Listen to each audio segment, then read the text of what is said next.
To those with persistent pain, have you ever wondered, is maybe there's something out there that can move the needle for me? Something that can make my difficulty less difficult, that can make me overcome this persistent pain? There actually is. Let me give you an instance. Around 1500 years ago, in the deserts of Arabia, the early Muslims, they had a mission. They wanted to establish the religion. They wanted to spread the message of Islam. But they faced heavy opposition from a group of people called Quraysh, the local tribe at the time. To the point that one man was forced on the ground, lying on his back, and they placed a heavy boulder over this man. The early Muslims were being physically tortured, where one was stabbed to the point of death. Other Muslims, they had to leave to Abyssinia. There was a concern that we wanted to preserve the lives of the early Muslims so that the message would not end prematurely. Other Muslims were boycotted. So all these things, can you just imagine? All the fear for their lives, the concern, the uncertainty of whether they will make it or not.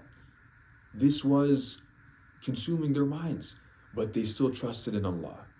But how did their situation change? How did they go from this state of fear to this next state of confidence? From humiliation to honor. It did not take a whole army to come in and rescue them. No, it was only just one man.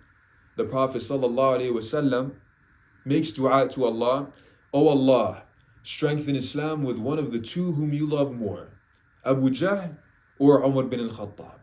And who was it? It was Umar bin al-Khattab radiallahu anhu, a man who carried power, strength, izzah. When he became Muslim, the Muslims, they had honor.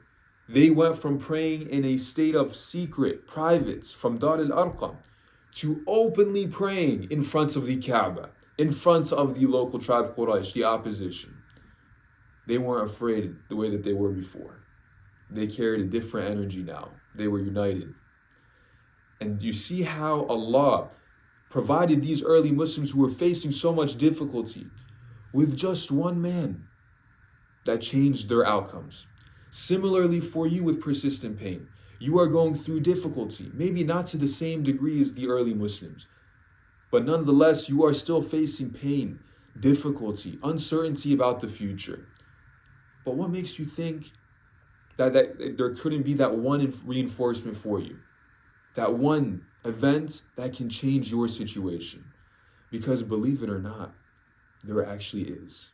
There is something that you can implement that can change your situation completely. Before I tell you what that is, look at this right here. This is a cup which represents the amount of stress that you can handle throughout your day. And the water here represents those sensitizers, those stressors. So let's say you wake up in the morning, you hit an object in front of you and you trip over and you fall. You sustain a back injury from playing a sport. You get into an argument with coworkers at work. You have a family issue, a dispute. All these things make you very sensitive. You start to get afraid of, I don't know what's going to happen to the physical injury and pain. All this is adding water to your cup. And now your cup is full. It's sensitive. But believe it or not, if this water does not overflow from the cup, you are still able to handle the situation.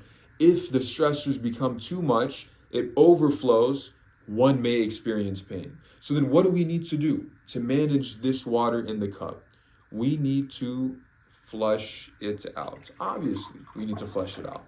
But how does this relate to us actually getting better with pain? How can we flush and reduce the sensitivity of the nervous system? Allah tells us the answer. وَجَعَلْنَا نَوْمَكُمْ سُبَاتًا. And we have made your sleep for rest. Researchers actually, they say that half the battle is won if one is able to achieve deep restorative sleep. That's how powerful it is. That is that reinforcement, that powerful asset that can take you from that state of persistent pain, from that state of increased sensitivity to a state of relaxation, desensitization, a cup that is not overflowing with stressors.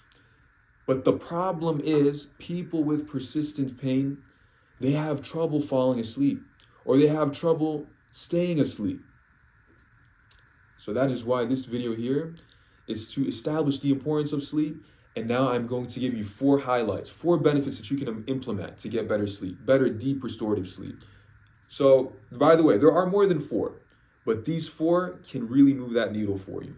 So number 1, setting a consistent sleep time. If you are sleeping one night at 3, another night at 10, another night at 1, what's going to happen to your body? Your body's gonna be producing melatonin, the hormone that makes you feel drowsy and sleepy, at different times. So maybe one night you choose, you know what? I am going to go to sleep early tonight.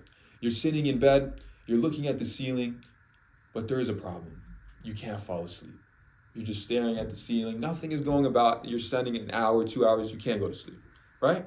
So that is why we need to set that consistent sleep time and wake up at a consistent time so that your circadian rhythm is not disrupted.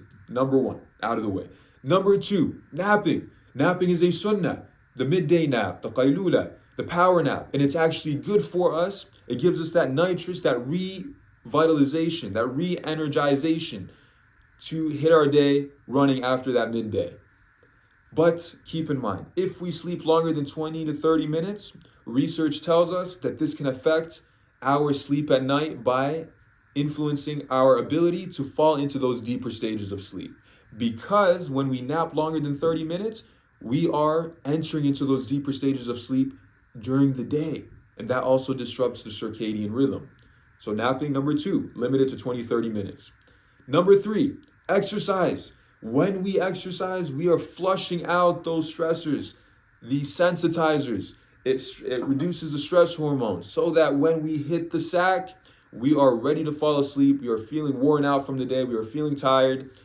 And it enables us to transition into a nice, deep, restorative sleep.